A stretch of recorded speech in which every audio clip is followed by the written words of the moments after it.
question OFNAC bi parce que ñun dañu bi ñu entamé combat bi dañu interpeller d'abord le maire par des lettres pour mu expliquer ñu carrément ce qui se passe au niveau de cette autorisation-là. Il ne l'a pas fait. Et nous avons l'habitude de voir, d'habitude, s'il y a des problèmes au niveau des communes, ces genres d'attribution-là, bu ñu ñëwee ci conseil municipal bi dafay am benn majorité mécanique boo xam ne day valider loo xam ne amaana sax du dëgg te noonu lay jàllee ba commune bi day mujj adopter autorisation. Donc bi ñu xamee loolu dañ ne lii du conseil municipal kese moom moo mën a régler problème bi moo tax ñu saisir l'OFNAC. li tax ñu saisir l'OFNAC organe de contrôle la boo xam ne am na accès foo xam ne nous les conseillers municipaux nous n'avons pas accès là-bas parce que ñoom bu ñu bëggee xam convention bi naka la demee ñoom bu ñu demee sur place dañ leen ko génneel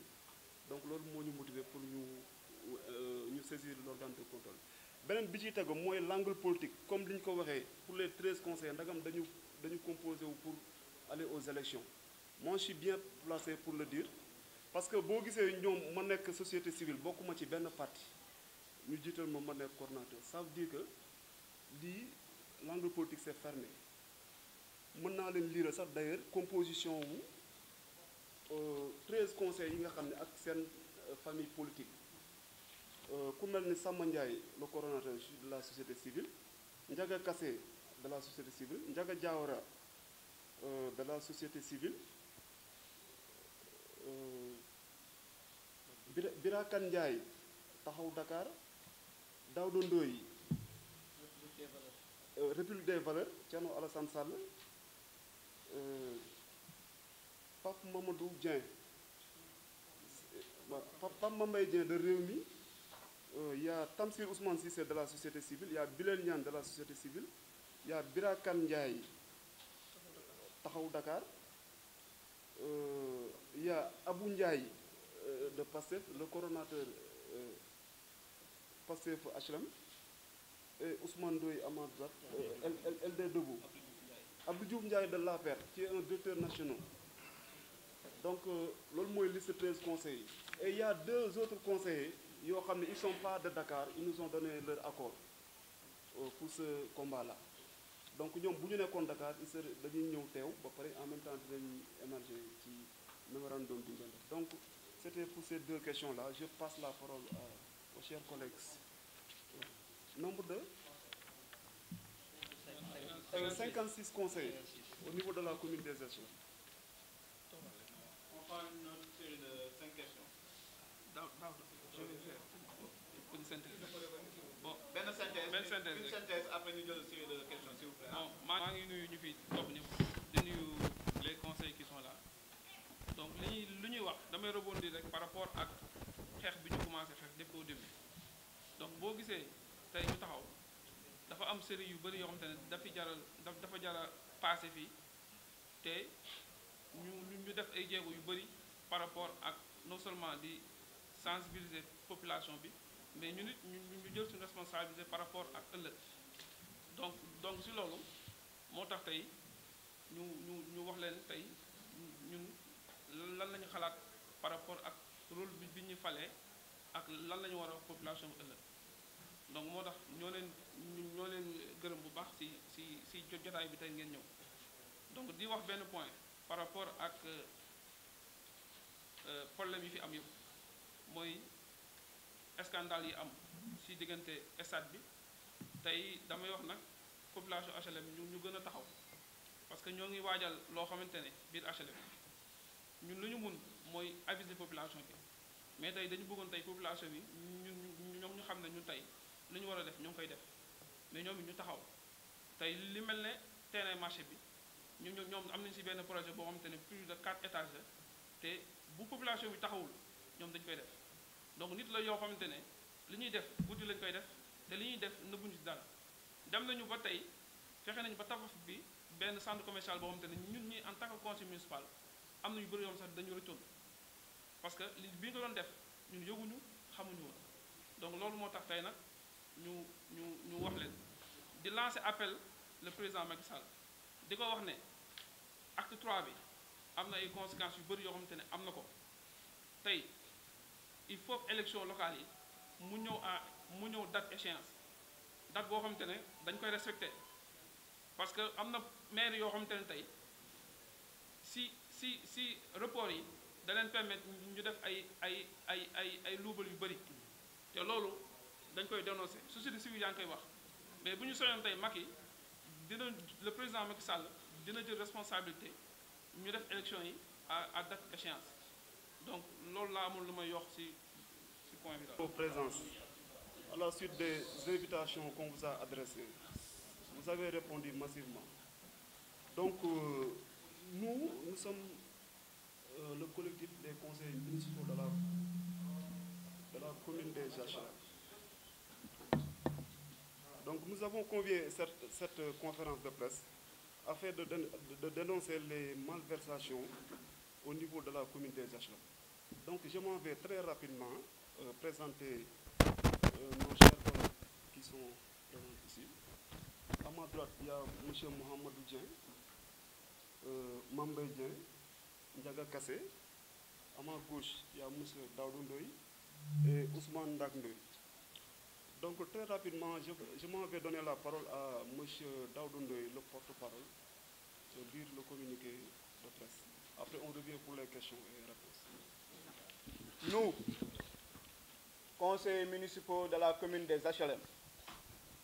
ayant élu comme maire M. Ababakar Sadir Sek, suite aux élections municipales de 2014, venons apporter quelques éclaircissements par rapport à la gestion de la mairie. En effet, c'est suite au constat de plusieurs manquements et dysfonctionnements répétés que ce collectif est mis en place par quelques conseillers municipaux dont le principal objectif a toujours été de servir la commune et non de s'en servir. Cependant, à l'aube de la fin de notre mandat, il est de notre devoir de rendre compte de nos gestions et dans les moindres détails. En outre, il nous avait été donné de constater des faits dont la réalisation n'a pas fait l'objet de délibération du conseil municipal, donc relevant du dilatoire et non conforme aux règles de bonne gestion. Parmi ceux-ci,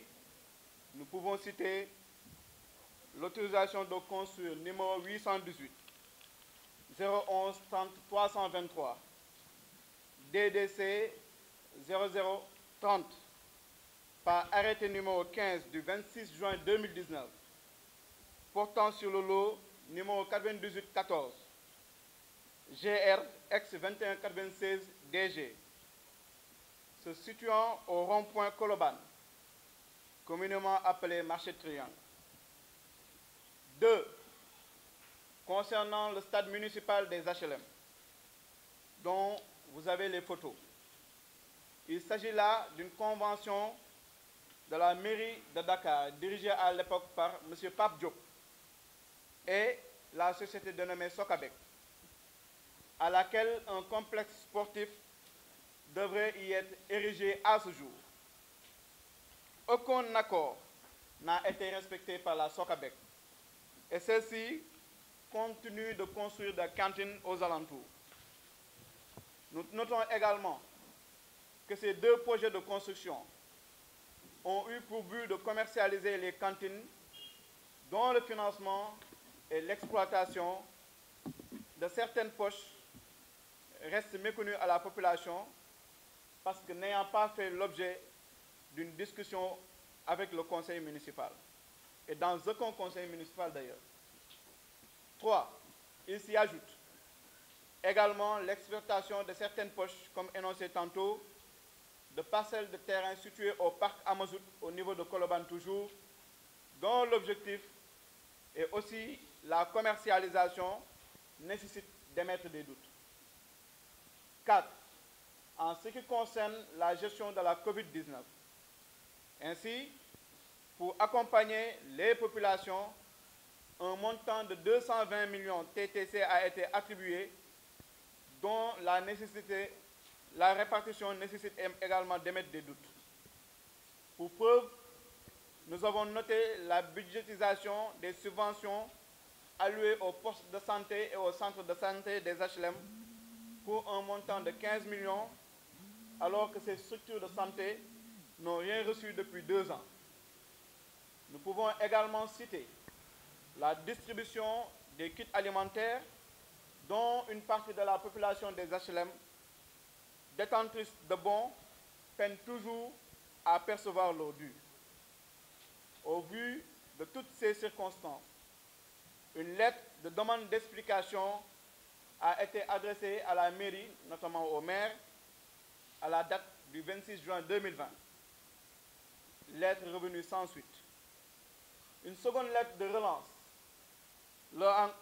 a été encore transmise à la date du 3 juillet 2020. Jusqu'à ce jour, au moment où l'on parle, nous n'avons pas reçu de réponse pour éclairer notre lanterne et celle des populations. Au vu de toutes ces circonstances, et en d'autres termes, étant sous la tutelle du sous-préfet d'arrondissement de Grand Dakar, ce dernier également a été saisi par nos soins afin de convoquer le conseil municipal. Il a pris acte et propose de l'inscrire à la session du mois d'octobre 2020 pour la tenue du conseil. Ainsi, en vue de promouvoir l'intégrité et la probité dans la gestion des affaires publiques et de lutter contre la fraude et la corruption, nous avons porté plainte contre le maire des HLM et son équipe, qui administre la mairie depuis 2014 à l'OFNAC à la date du 12 août 2020 en raison des faits évoqués.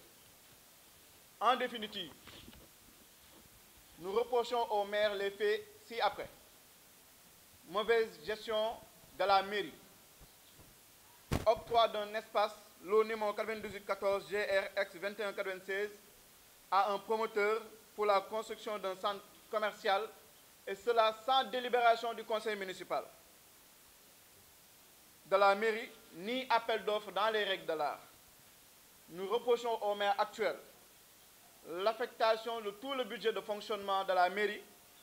et depuis 2014, ce dernier n'a pas effectué d'investissement. Nous reprochons également au maire des HLM une masse salariale très élevée, et nous avons des suspicions de contrats fictifs. Nous reprochons également au maire des HLM une défaillance dans la distribution des subventions allouées aux ASC, aux postes de santé et centres de santé.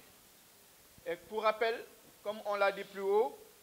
depuis 2 ans, le poste de santé et le centre de santé ne reçoivent plus de subventions, alors c'est toujours budgétisé. mbokk yi ma ñëwal leen ci version wolof bi pour faram-fàcceel leen li nga xamante ne nii moo ñu tax a jóg tey.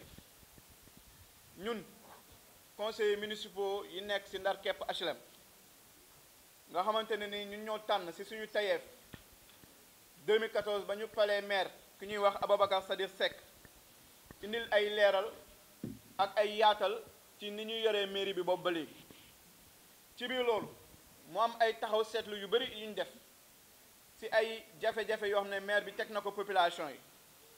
ay luubal yu kenn mënta jàpp xel mënu koo nangu, moo tax ñun ñi nga xam ne ñu ngi fi toog kenn ku si nekk si ñun ñëw pour dénoncer loolu en tant que ay conseillers municipaux. ñun ñëpp ñu fi nekk ay conseillers municipaux lañ. looloo waral tey ñu ne ñun kat ba tax élection yi ba ñuy fal 2014 population daf ñoo sasoon nañu boo leen demee na ngeen ñu saytul suñu koppar ak suñuy doxalinu mairie. waaye France xëddéem li ñu jot a gis yëpp mooy luubal bu metti bu fi nekk.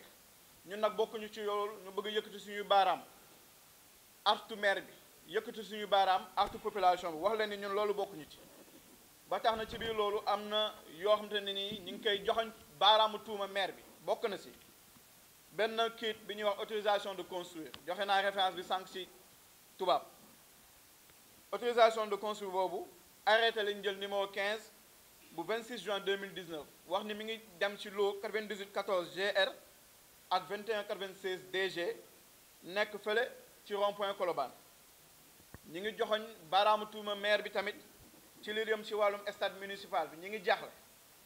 ay at ngi nii ba mu toogee ci mairie bi ba léegi gis ngeen maire HLM mi nekk ci corniche bi kenn tabaxu ko lu tax loolu luubal ak càcc gu metti moo fa nekk te dañoo loolu dafay war a jeex ba tey boo demee ci stade municipal bi nga xam ne ñu ngi koy tabax mu toftaloog marché HLM mën ngeen dem foofu ngeen xool ko jox na leen photo yi di ngeen gis ni luubal ak càcc moo fa nekk ndax dafa am benn société bi ñuy wax Socabek signé woon benn contrat ak maire de Dakar ba woon ak acte 3 de la décentralisation ñu gis ni loolu yëpp dafa tuxu ci mairie HLM mu yor responsabilité bi waaye ba mu ko yoree ba léegi def ci benn pexe kawteef ci li ci gën a doy waar mooy dafa fexe ba ñooñu di continuer di tabax ay cantine tey li ñu waxoon ak li ñu déggee woon askan bi ba léegi defaguñ ko stade bi ba léegi kenn livré ko ba tax na tey ñaari projet yi nga xam ne ñun dañ koo saytu càmbar ko gis nañ ni li ko tax a jóg mooy fexe ba am koom am xaalis fexe ba nga xamante ne nii cantine yi fa nekk dañ koy exploité te population bi duñ ko yëg conseil municipal bi di ko en tout cas ñun ñii day bokk ci conseil municipal bi ñu ngi yëkkati suñuy baaraam wax ne ñun yëguñu ko bokkuñu ci ba tax na ñu ngi leen di joxañ tamit ay baaraam tuuma ci ay parcelles yoo xamante ne nii dañ ko complot ñenn ñi di ko exploité te conseil municipal bi yëgu ko population bi naka noonu ba tey dégg ngeen fi fan yee ci mbas mi ñuy dugg di Covid 19 mu am benn enveloppe bu 220 millions bi ñu dégagé woon enveloppe boobu ba léegi ñi ngi wax ni niñ ko séddalee tey na suñu xel loolu yëpp nag boo ko booleeg luubal bu metti bu nekk ci poste de santé ak centre de santé bi nekk HLM nga xam ne dañuy yëkkati ci lu toll fukk millions ak juróom mooy 15 millions woon di leen ko jox ñaari at ngi nii boo leen demee laaj leen ñoom gisuñu dara fois xëddëm loolu yëpp nag moom moo tax tey ñu gis ni luubal yu metti am na ci mairie bi ñu jël suñuy responsabilité en tant que conseillers municipaux ñu dem def benn lettre benn bataaxal wax ko maire bi nekk na tontu ci li ñu koy wax ndax lii tey na suñu xel am nañu ay preuve yu leer waaye dañoo bëgg laaj ko ba xam moom lan lay tontu lettre bi bañ ko defee mi ngi toll ci ñaar fukki fan ak juróom benn ci wàllum juin weeru juin mu bañ say tontu ñu taaxirlu ba ñetti fan ci wàllum juillet ñu bindaat ko beneen bataaxal mu bañ say tontu looloo waral ñun ñu jooy ko fa mbaxane doonee benn mooy sous-préfet Grand Dakar nga xam ne ñun ñëpp mooy suñu kilifa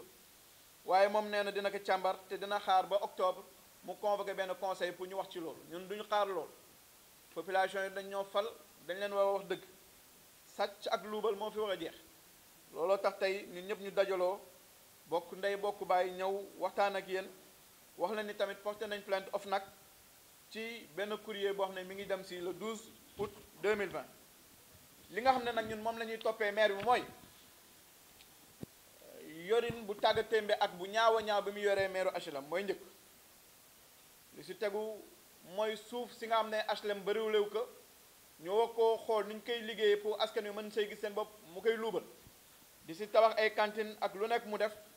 jël benn promoteur boo xamante ne nii amul délibération jël promoteur boo xamante ne nii amul appel d'offre mu jox ko marché cantine yi loolu daf see war a tontu maire bi ba tey dafa war a àddu si lan moo waral depuis 2014 HLM gisuñu benn infrastructure benn investissement bu mu def dépensé mairie boo xamante ne nii li ñuy dépensé en fonctionnement mooy ndox courant ak salaire moo ëpp li ñuy def si waa HLM li ñuy def seeneen bopp moo ëpp li ñuy def si waa HLM looloo waral ñu ne ñun ñi ngi njort ni maire bi dafay luubal xaalis dafay am ay contrat fictif ak ay employés yoo xamante ne nii mi ngi koy teg ñu am nañ ci ay preuve kayit yëpp ñi ngi ak ñun boo leen ñu ko laajee ñu jox leen ba tax na ñaari at a ngi nii foofu ma laaj jeexalee comme ni ñu ko waxee woon lu demee ni ASC HLM ak ASC yi si toftaloo yëpp ak poste de santé ak centre de santé bi gët nañ gis xaalis gët nañ jot xaalis te ñun ñi ngi jot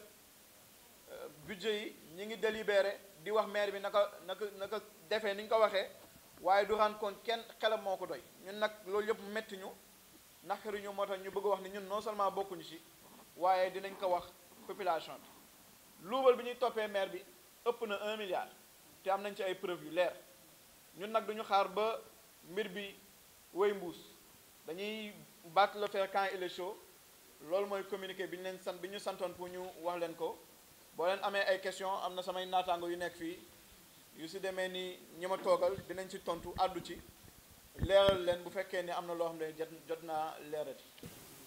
Et di leen remercier donc pour seen question. Alors je pense que am na benn laaj boo xam ne mën naa ne dañ koy gis ci laaj yi ngeen laaj yëpp mooy lu tax léegi et lu tax ñu toog depuis nga xam ne ñu ngi fi 2014 defuñu dara malgré constat yi ñu teg yëpp. Je vais corriger. Depuis au moins 3 ans ñi ngi ñaxtu ci gestion mairie bi.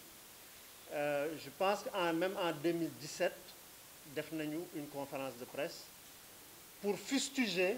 occupation wu espace public bi par mairie bi, même si c'était sous le couvert de la légalité indi nañ ko conseil municipal ñu voté etc. Mais terewul nous avions pensé que occupation espace boobu baaxul ci HLM parce que yéen ñëpp gis ngeen marché HLM ni muy mel ba nga xam ne su amee événement muy tabaski machin kii bi tali bi yëpp dañu koy occuper et après mu nekk ay désagréments yu terrible pour HLM loolu ñu ngi koy xeex depuis. Et donc amul loo xam ne mairie bi teg na ko te conseil amul ay conseillers yu jógoon ne lii baaxul ci HLM lii baaxul ci HLM. Ma dolli ci ne amul moment propice ou boo xam ne propiceul pour critiquer une mauvaise gouvernance. Soo ne sàcc bi mi ngi ñëw chaque jour sama kër peut-être mënuma dara ci moom mais jour bii laay tànn pour jàpp ko walla jour bii laay tànn pour jàpp ko. Amul jour boo xam ne baax na walla bon na pour dénoncer mal gouvernance fu ñu amee occasion dénoncer ko war nañ ko dénoncer. Ma bëgg ci dolli leneen lu tax je pense que ñu am jafe-jafe ba léegi ci xeex bi ñuy xeex depuis longtemps et ñuy gis ne bien sûr suñu gisee ne xeex nañ ci benn affaire réussir uñu ci ñoom dañuy continuer duñu taxaw dañuy laal fii mu dox ñu ne attends ñu dem jëlaat espace bële mu dox ñu demaat jëlee espace duñu taxaw. Et donc lu tax réussir ñu ba léegi c'est parce que aussi amuñu jàppalewu askan wi askanu HLM ça aussi il faut que ñu reconnaître ko li ñu taxaw nii di ko xeex nii tey encore su dee askanu HLM jóguñu ñoom tam jël seeni responsabilité comme citoyen je suis sûr que dans quelques mois dina amaat leneen loo xam ne on va être obligé encore jóg te soo moytu lii nii dina continuer di am fii ci HLM. Donc loolu man laa ci bëggoon a wax et pour wax ne ma daanalee foofu amul benn aspect politicien soo leen gisee liste conseil yi mobilisé les 13 dañ ci gis parti yëpp parti au pouvoir parti opposition léegi sax am na ñu naan duñu opposition duñu pouvoir non aligné lañ di nga ci gis lépp. Donc ce n'est pas une question politicienne et encore une fois am na ku posé ne est-ce que dañuy dajaloo pour am liste pour dem élection non je pense que sama mbokk jangeen yi heure bu élection ñëwee xam naa ne dañ nar a dugg ci jongante parce que peut-être duñu bokk liste loolu donc laa bëggoon a wax. Loolu laa bëgg tontu ku ci nekk ci ñun am na peut-être parti boo bokk walla am na ñoo xam ne bokkuñu ci benn parti ñu ngi ci société civile noonu la ñu ñëwee ci kii bi donc ku ci nekk yow yaay jël sa décision bopp est-ce que da ngay bokk walla doo bokk. Nous ne sommes pas un collectif pour dem élection ça il faut que mu leer donc ku ci nekk di nga jël say responsabilités est-ce que bëgg nga nekkaat conseiller est-ce que peut-être que am na ñoo xam ne peut-être sonn nañ. Sama genre yi nga xam ne yàgg nañ ci xeexu pour une bonne gouvernance au niveau local peut-être ba bi jaaw yaa ngi commencé ñëw peut-être dañuy sonn ne bon bàyyil ma dem lijjanti maintenant samay propre affaire parce que j'ai assez lutté et assez donné de temps pour les HLM. Après chacun fera donc sa propre décision mais am na ñoo xam ne xam naa ne duñu mës a bàyyi ci xeex bi parce que mbir mi ñor na leen HLM ñor na leen ba nga xam ne fii lañ nar a mës a toog di xeex tant que bien sûr HLM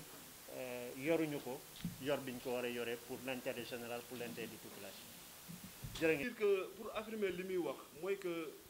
maire yi nga xam ne seen mandat dafa jeex dafa am benn stratégie bu ñuy def sur les attributions des espaces des communes moom la ñu notre maire def. Vous savez que l'attribution là bi motivé sax le collectif dajaloo nekk collectif c'est daté du 26 juin date des échéances des élections en 2019 mais heureusement que les élections dañ ko renvoyé gis nga bu ñu ko renvoyé wuloon conseil municipal biy ñëw day jàpp ni c'est une décision de l'ancien conseil stratégie boobu la teg heureusement que ñu annulé waat ko jusqu'au mois de décembre reporté waat ko jusqu'au 2021 loolu moo tax lii feeñ mais bu du woon loolu ñun conseil bu yàlla dogalu ñu ñëwaat ci conseil municipal du ñu am réflexe yu topp attribution bi mu def illégalement donc loolu may ajouter ci par rapport aux éclaircissements yi ngay def que encore une fois la mairie comme ñun ni ñu ko xamee mairie aspect social moo ci ëpp mais notre commune là depuis bi ñu fi nekkee 2014 ba léegi comme ni ñu ko waxee ci communiqué de presse 80% budget bi yëpp ci seen fonctionnement lay dem te loolu moom c'est justifiable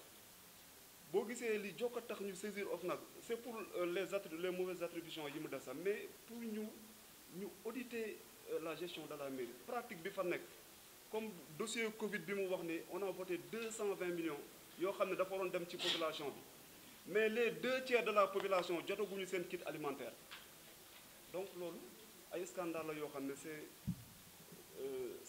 à dénoncer donc loolu laa amoon ci lu may dolli pour l'instant je vous remercie donc je passe la parole aux chers collègues qui sont là.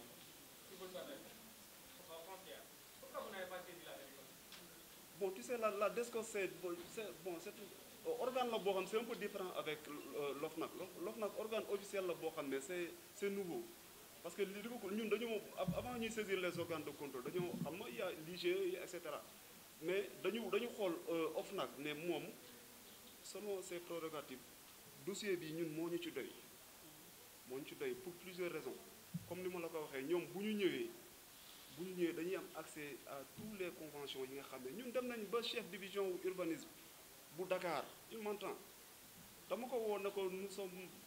un collectif des conseillers de la commune des HLM nous voulons ko ñu recevoir ñu par rapport ak benn attribution boo xam ne dañ ko def te daf ñu jaaxal amul délibération mu ne ma loolu à son niveau seul votre maire pourrait vous renseigner c'est pourquoi que ñu ñëw ci maire d'abord demander une audience mu bañ de ñu écrire une première lettre répondre écrire une deuxième lettre répondre looloo tax ñu def recours administratif au niveau de la préfecture ensuite plainte bi ñëw ak yooyu te je vous explique que l'espace attribué là dama leen di wax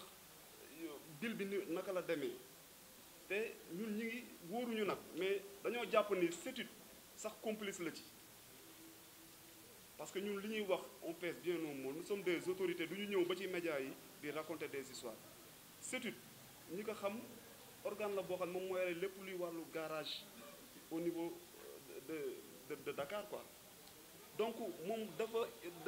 état da ko attribuer benn espace bu mu tabax fa terrain mu tabax fa garage excuse-moi bi mu desee espace bi à la suite des revendications du maire ñëw ne espace bi mën nañ ko attribuer commune bi mu def fa dara pour recette municipale yi mu fa doon am avant que l'État di ko jox CETUD ñu mën ci amaat dara pour mu duggaat suñu commune bon je pense que CETUD dafa cédé parce que CETUD du def usage de commerce donc ñun bi ñu gisee centre commercial bi ci biir garage bi rek ci lañ xam ne ñun suñu commune moo ko attribué CETUD mënul attribuer loolu mënu ko jaay c'est la même histoire avec Barthélemy et léegi dafa am ñoo xam ne amuñu droit di jaay suufu commune loolu c'est clair même ñi nga xam ne nekkuñ ci ay institution kii sax xam nañ loolu donc noonu la demee léegi bi CETUD cédé moom je sais pas promoteur am boobu naka la ñëwaatee sax ci moom parce que promoteur boobu mooy daamkat mi Mamadou Dieng doon souligner ne ñëwoon na suñu commune def convention pavé public privé convention public privé boo xam ne c'est pour paver les marchés des HLM ba pare def ay foire foofu mais convention bi respecté wu ci dara te convention bi dañu nax maanaam dañu ñëw bi ñu ñëwee conseil municipal daf ko repousser bi mu repousser convention bi ñoom ñu revenir avec des rectifications jàpp ne rectifications yi moom la ñuy valider au niveau de la préfecture comprendre nga li ma la bi conseil bi bàyyee valider convention bi ñu téye boobu jël l'ancien convention bi njëkk a andi ñu repousser mooy les 3600 mètres carrés donc yooyu yëpp c'est à dénoncer donc 22 millions mu nekk ci 107 exactement donc yooyu yëpp moo te li ñu koy wax rien n'est il n'est jamais total comme le dit notre cher collègue Ndoye gis nga loolu ñun yàgg nañ xam ni ñun ñi ñu ko séqal c'est des vieux politiciens et ils ont des vieux méthodes yoo xam ne ñun de nos générations ñun dañ ko bannir donc loolu moo taxoon loolu moo ñu motiver à que ñun ñu dajaloo pour gën leen leer lool